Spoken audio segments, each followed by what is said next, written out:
November 16th, 1871. The National Rifle Association receives its charter in New York as part of New York State's Whoops program.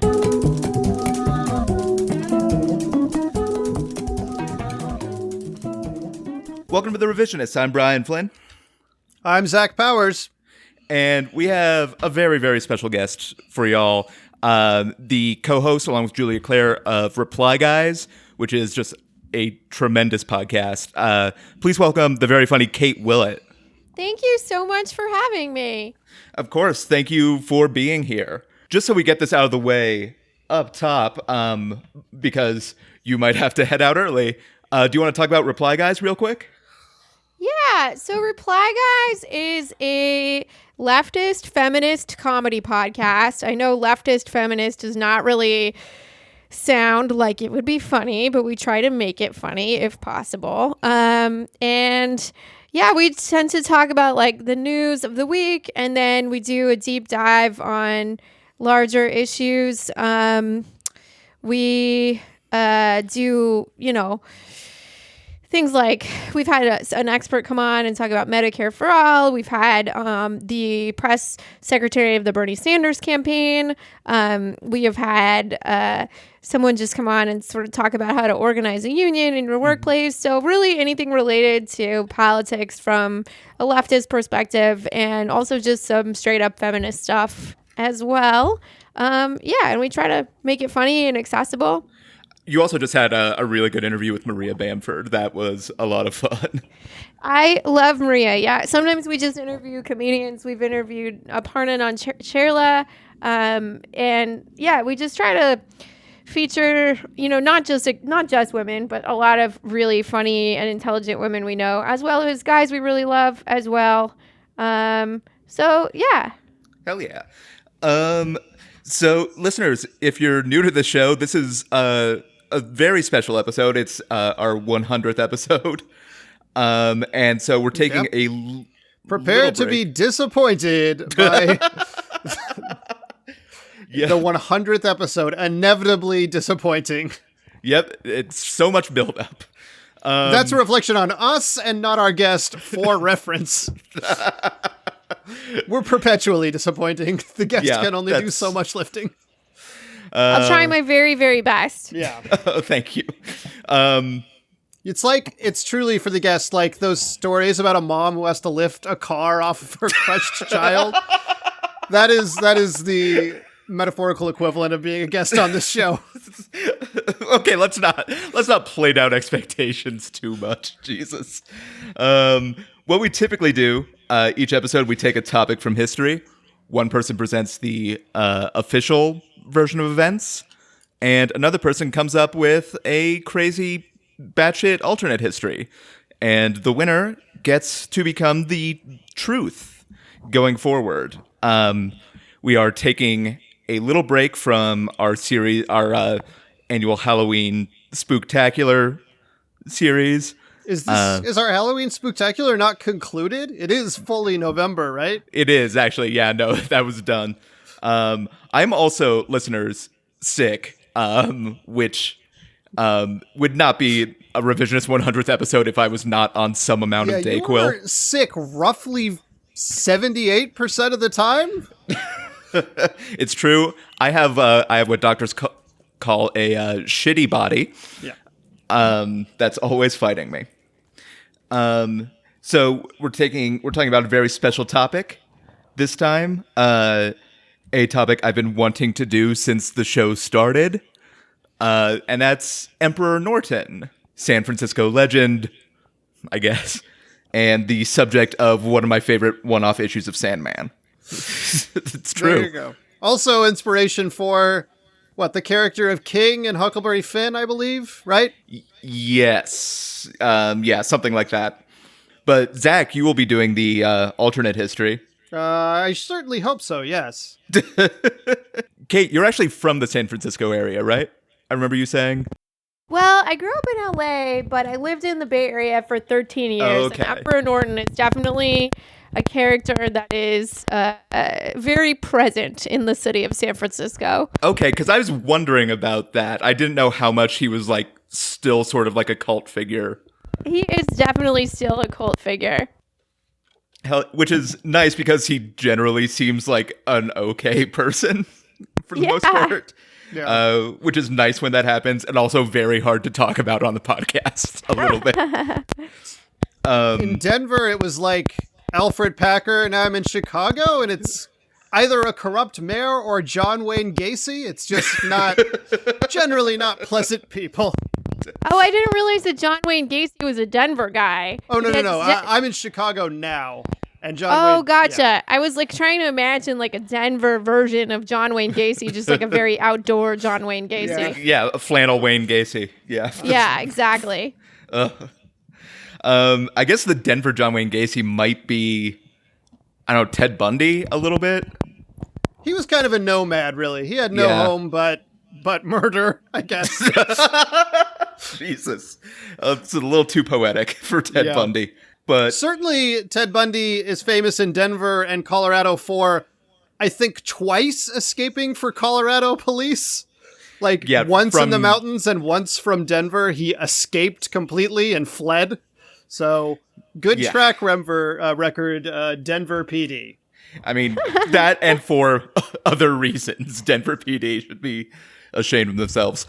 Joshua Abraham Norton was born in England. His parents were John Norton and Sarah Norden, who they were a Jewish couple living in what is today just part of London. Depending on who you ask, he was either born in 1814, 1818, or 1819. 1818 seems to be the likeliest, but his headstone lists 1819. No one knows what the fuck. Regardless, when he was 1 or 2 or 6 years old, his family moved to South Africa. Those records are lost. Basically, we don't know a lot about him then. And it's not exactly known. Again, revisionist theme. We don't know what the fuck is happening with this. I mean, anything that happened before roughly 70 years ago is about 40% conjecture. Yes. It's not exactly known how he arrived in San Francisco. The most popular story is that he arrived in 1849 aboard a ship called the Francesca with $40,000 from his father's will that he later increased to $250,000. I wrote down through business. Just in parentheses. Business. Yeah, just general business. In any case, he was in San Francisco by the late 1840s, became a respected member of society. He was a commodities trader, but then there's a rice crisis. The rices, of course. Yes. God damn it. That hurt a little bit. We have not addressed our pun board in probably 30 episodes, but it is still going. Oh, yeah. No, it's the one constant. Okay, we have to do this podcast until we have accumulated, I think it's 10,000 shitty puns, at which point we are freed and can quit. And our spirits float up into the ether like the weasels in Roger Rabbit. We also die at that point. We made a deal with a dark, sort of a Pazuzu figure. Oh, of course, that reference. So Norton heard that a ship was coming into harbor, carrying rice from Peru, and I guess like Paddingtons also. So since the price was skyrocketing because of the rices, he bought all 200,000 pounds of rice for $25,000. Wow, 20. How much rice for $25,000? 200,000 pounds. Oh, geez. Yeah, I did the math for some reason, and that's 12 cents a pound of rice. That is so much rice. What are you going to do with that, honestly? I don't know. I mean, I just, really, in this day and age, I cannot imagine consuming that many carbohydrates. To be fair. Also, it probably isn't for one person, also. Fair enough. Yeah. Emperor Norton had just signed up to be a college freshman for the next 400 years, so he was just preparing for the inevitable. So he bought it. Ramen wasn't around yet. Yeah. He figured he could corner the rice market, but then after he paid $25,000 for it, a bunch of more rice ships from Peru showed up, which drove the price back down. Norton tried to sue the rice dudes, and the case eventually reached the California Supreme Court, eventually ruled against Norton. His house was foreclosed on in order to pay his debts, and in 1858 he declared bankruptcy and began living in a working-class boarding house. And this is when he really becomes... It's the most famous phase of his career, I guess. It's a loose term, I think. Well, it's what we'll go with. It's what the Dayquil is driving me to say. On September 17th, 1859, he sent letters to newspapers across San Francisco where he declared himself Norton I, Emperor of the United States. He ordered representatives of the states to gather in San Francisco's Music Hall in order to draft new laws and a new constitution. The letter was printed as a joke, basically, in the San Francisco Daily Evening Bulletin, but all other papers ignored the decree. Soon after this, Norton added Protector of Mexico to his title. Yes. So there is a little bit of imperialism here. It would not be an American story if not without that. James Polk did it. Why can't Emperor Norton just decide, hey, guess what? Mexico belongs to me now. We don't say it enough here. Fuck James K. Polk. Yeah. Can never say it enough. History really letting that president skate by, but he wasn't great. I mean, also, this is a much lower level criticism. Worst hair of any president by a mile. I don't know. But I digress. So there's rampant speculation as to Norton's mental state, which is sort of problematic to do from a present day angle, so I'm not going to do it. Whether that's that was the case, or if he was simply fed up with the machinery of the nation. In any case, he kept issuing declarations as emperor. On October 12th, 1859, he issued a decree abolishing the U.S. Congress. It reads, in part, fraud and corruption prevent a fair and proper expression of the public voice. The open violation of the laws are constantly occurring. Caused by mobs, parties, factions, and undue influence of political sects. That the citizen has not that protection of person and property which he is entitled. Woo! Eat the rich! Sorry, my wife just came home and yelled, "Eat the rich," which is a great assist. Thank you, Jen Colick. I like, yeah, I mean, there's Eat the Rich, and then there's also, like, this is what the cartoon villain emperor in Star Wars does, also. Yeah, that's about to...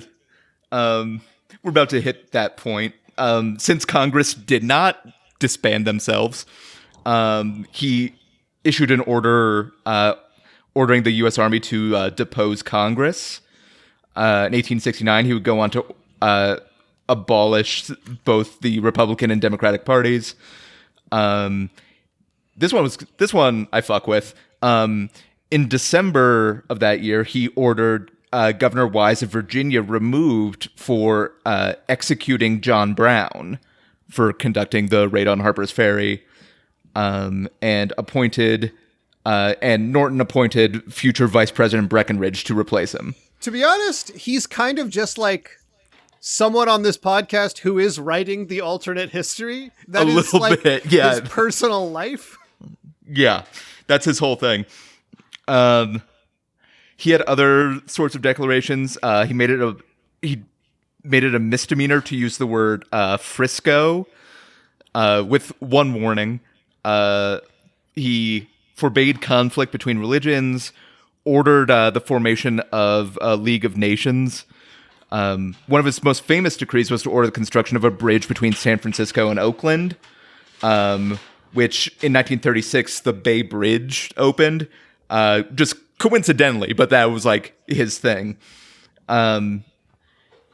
So Norton would walk around in an elaborate blue and gold uniform, which was a gift to him from the officers at the Presidio. I believe that's how it's pronounced.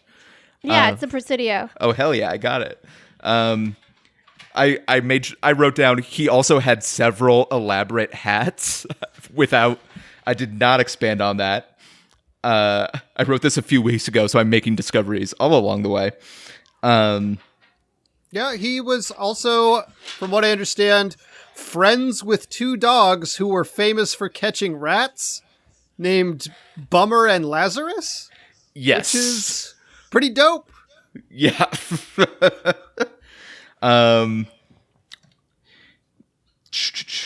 He would walk around inspecting streetcars, sidewalks, other public facilities. He graded the appearance of the San Francisco police. He issued his own money, and he was able to actually like use his own money to buy food from local restaurants, which like the surviving bills are collector's items, I'm sure. Half of this story is actually the fact that like at least the San Francisco that existed in the 1800s basically just indulged this guy in his fantasies constantly. Yeah, that's my favorite part of this whole thing. Is this magical like San Francisco that existed probably up until Google happened. Yeah, exactly. Well, I mean, San Francisco's always been like a boom and bust town, but I think, definitely the first .com boom definitely changed some things in there. Yeah. Sorry, the cat is climbing on me. So in the 1860s and 70s, anti-Chinese racism was widespread in the city, leading to occasional riots. Norton happened to be on the scene for one of these, and the story goes that he positioned himself in front of the Chinese San Franciscans, silently just keeping his head bound and like silently praying until the rioters dispersed without incident. He was actually arrested in 1867 by a private security guard who planned to commit him involuntarily. There was outrage throughout the city. An editorial in one newspaper wrote, quote, "He had shed no blood, robbed no one, and despoiled no country, which is more than could be said of his fellows in the emperor line." The chief of police ordered him released, and Norton pardoned the arresting officer. And from then on, all San Francisco police officers saluted Norton when he passed by. Another, like, sort of San Francisco police story, going back to the two dogs that he palled around with. One of the dogs, I think it was Bummer maybe, was once kicked by a drunk, and to prevent violence in San Francisco, the police issued an immediate arrest warrant for the guy who had done it and brought him in because they just had like this guy and these two dogs. They were the celebrities of San Francisco at the time. And this guy fucked with the wrong rat Yeah, dog. you fucked with the wrong dog. Yeah. In the 1870 census, his occupation was listed as emperor. As his fame grew, rumors started to like swirl around him. My favorite one was that he was secretly engaged to Queen Victoria, but he called it off due to the disruption that it would cause to world politics. Oh my gosh. Yeah, that's my I like that it went so far as to make him the one who dumped her. Yeah, I know. He's just like, yeah, babe, I'm really sorry. I just like, I just need to be on my own. It's not you. It's how Germany's gonna react. That old line. Where the fuck? Another said he was the secret child of Napoleon III in hiding. He's believed by some people to be a very wealthy person only feigning poverty. Of course, a lot of fraudulent decrees of his were published by editorial writers, looking to advance their own agenda under his banner. Actually, the San Francisco Museum and Historical Society, which was also a big source for me in putting this together, they have a collection of those decrees believed to be authentic, which is nice. On January 8th, 1880, sorry, there was a cat asshole on my head. Okay. Norton was on his way to the events of that day in history. Yep. Everyone had a cat asshole on their head. It was a weird day. We don't talk about it very much, but the cat asshole pandemic of 1883. Your great-grandparents didn't tell you where they were that day? Yeah. He was on his way to a lecture at the Academy of Sciences when he collapsed on the corner of California and DuPont, now California and Grant. A police officer on the scene immediately called for a carriage to take him to the hospital, but Norton died before it arrived. The next day, the San Francisco Morning Call wrote, quote, "On the reeking pavement in the darkness of a moonless night under the dripping rain, Norton I, by the grace of God, Emperor of the United States and Protector of Mexico, departed this life." There's a lot of, the newspapers were really into this. In the Chronicle, the headline for his funeral was "The King is Dead," except in French, so I'm not going to try to pronounce it. In his pocket when he died was $5 in small change.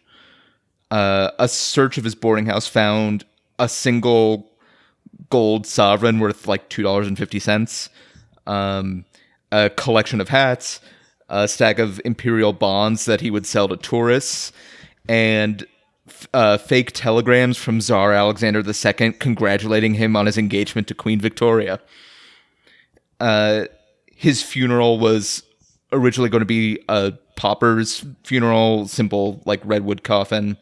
However, an association stepped in and paid all the expenses, and gave him a better marked grave and a nicer casket, which is a weird flex.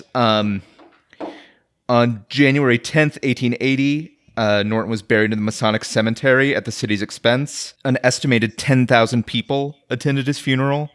The procession was 2 miles long. 2 miles? Oh my gosh. He's the most popular guy in San Francisco, which is hard because San Francisco is a lot of fun guys. Oh, yeah, you got so many fun guys. The only people I can think of in San Francisco right now are tech dudes, though, so it's hard for me to be yeah. But this is actually also the part of the story that always gets me a little bit misty-eyed, just that whole image. Norton has appeared as a character in the works of Mark Twain, like you said, Zach, Robert Louis Stevenson, and Neil Gaiman, Sandman. In 2013, the Emperor's Bridge campaign launched in order to advance his legacy. They're leading an effort to rename the Bay Bridge the Emperor Norton Bridge. And they're hoping to sponsor legislation in 2022 to do so on the 150th anniversary of his declaration that, hey, we should put a bridge here, to paraphrase. Yeah. His formal declaration. It was a better declaration than that, yeah. We should put a bridge here. There's some water, there's 2 pieces of land, we got all the ingredients for a bridge. And that's the official history of Emperor Norton. Damn, what a player. Hey there, this is Brian reminding you that The Revisionist is supported by listeners just like you. You can make a pledge and get rewards like shirts and even the right to vote over at patreon.com/therevisionists. Zach, whenever you're ready. Yeah, so It is true that the early part of Emperor Norton's life are not especially clear. Not entirely sure where he comes from. He had a strange accent people couldn't quite place. It was not inheritance, but he did make a good deal of money while he lived in San Francisco. He worked for a local bank. He found a nice home in San Francisco, and he became a really beloved member of the community even before he announced himself emperor. Shopkeepers would greet him when he entered, like he was a beloved favorite customer of theirs. He helped young kids aged somewhere between 8 and 20 get through school. He found a girlfriend. He found a close group of friends. Wait, so are you saying he was like an inspirational teacher? Like he just came in and he was like a real hard ass, but the kids loved him in the end and he taught them to believe in themselves? He wasn't really like that movie with the math teacher who teaches all of those kids to do math good. He was more like... Oh, yeah. What's his name? Jaime Escalante or something? Something like that. I wish I could remember the name of that movie. But... Wait, no, not Stand and Deliver. I think that might be it. Stand yeah, and Deliver. I think it is, yeah.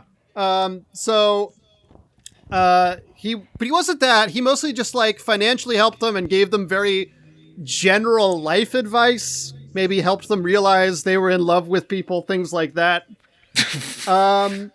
He found a girlfriend. He found a close group of friends, including a best friend. He allowed anyone to use his apartment, like, whenever they wanted, including, like, young kids who just wanted to get down and bone. They could come in whenever they wanted. Okay. He was a rising star at the bank. They put many of his ideas into practice, like, while he was there.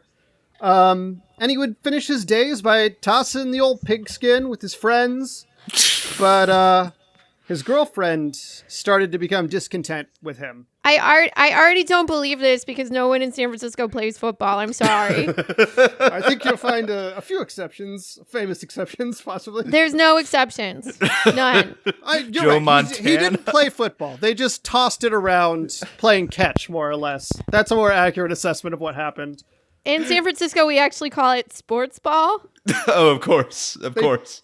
They tossed the old sports and everyone ball laughs wryly at that. Sometimes they would wear casual street clothes. Sometimes they would wear more formal attire. Things like that would happen. God damn it, I know where this is going now. So his girlfriend became discontent with him, especially after he was passed up for a promotion at his position at the bank.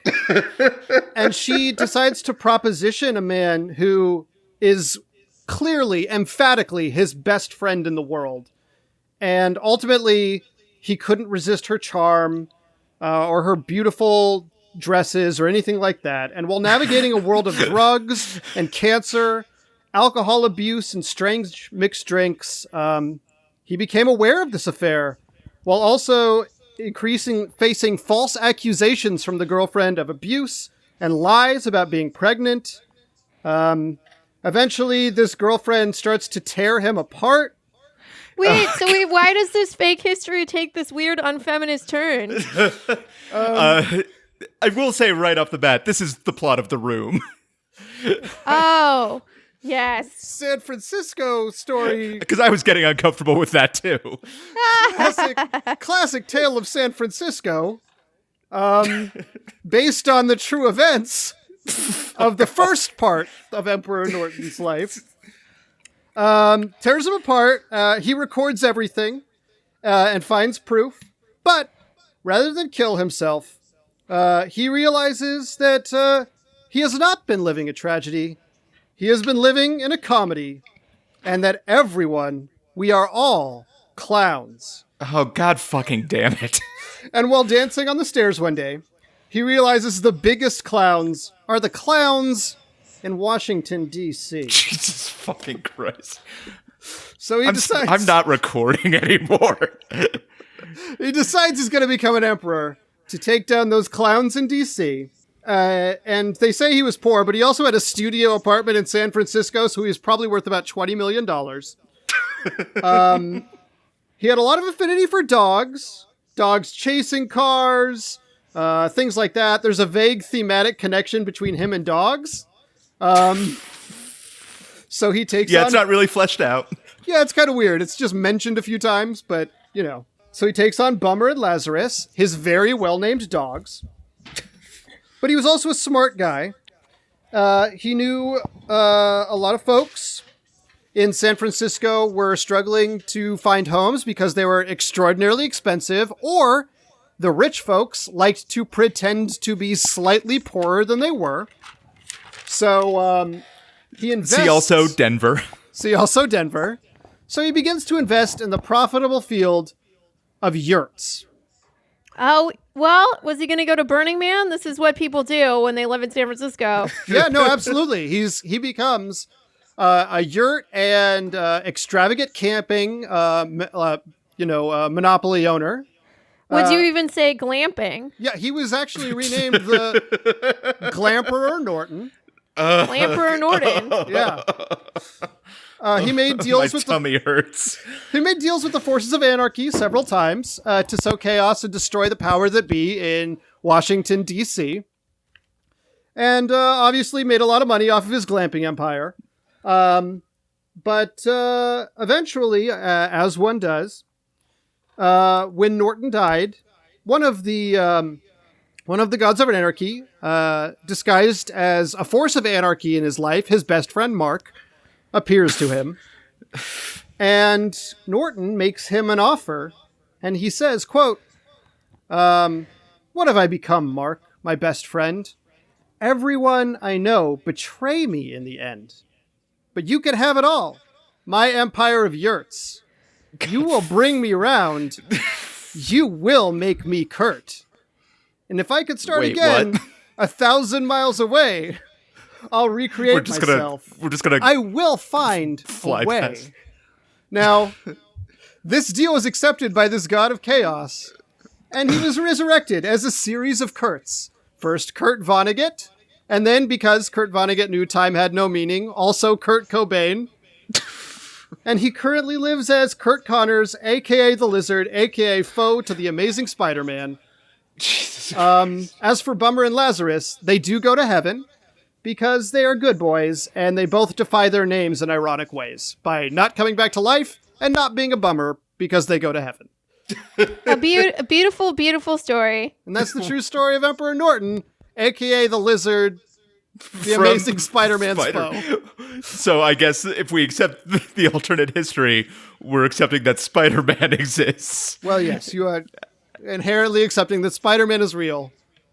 Yes, that is part of the deal. Zach, thank you. Of course.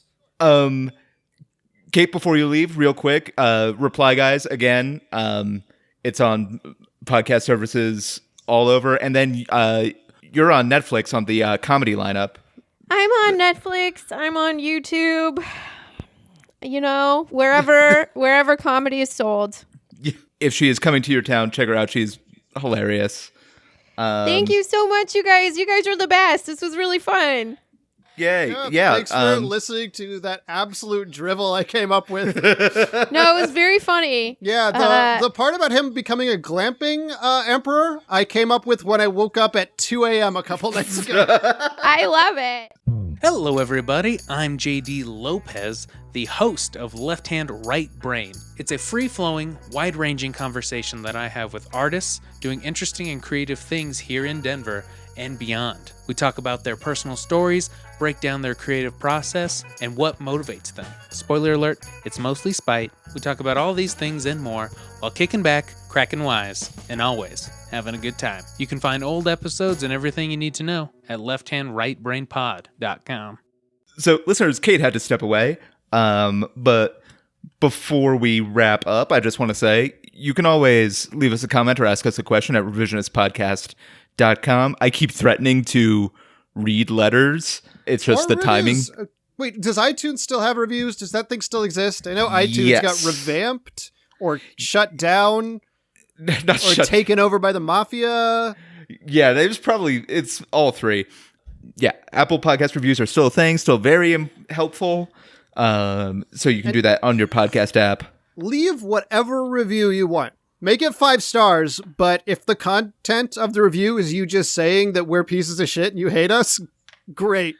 Do it. Cool. Yeah, I don't need to read the review also. So and you know what? We'll read the review live on the show.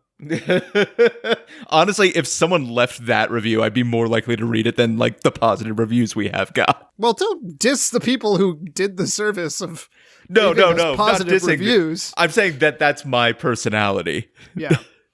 Self-flagellating. Yeah, listeners, let me tell you a little bit about Catholic School. You can also find us on social media, Facebook, Twitter, Instagram. Don't know how much longer we'll be on Facebook because Facebook is awful. Yeah, they're really getting bad fast, huh? They're getting worse very quickly. Like for a while there, it was like a even toss-up between like, is Facebook or Twitter like worse? Yeah, And Facebook's really putting in the metal to jump ahead in that race. yeah, they like decided they're really invested in catering to the worst elements of society. Yeah. I just saw an article today that they sometimes access your iPhone camera while you are browsing on there. Oh, tight. Zach, did you want to plug anything? Yeah. So, previous guest of the podcast Shannon Camp has a Thank you. Has a mysterious previous guest of the podcast. Yeah, she has a Little Women audio drama podcast that's coming out sort of tied to the release of the upcoming Greta Gerwig series, in which I provide some voice acting. Yeah, you can find it at Little Women Podcast, modern audio drama. It should be available wherever you get your podcast, Stitcher, iTunes, whatever app you use. So, check it out. It's got like a little light blue background with some objects on it. Feel free. Yeah, it's available. Tight.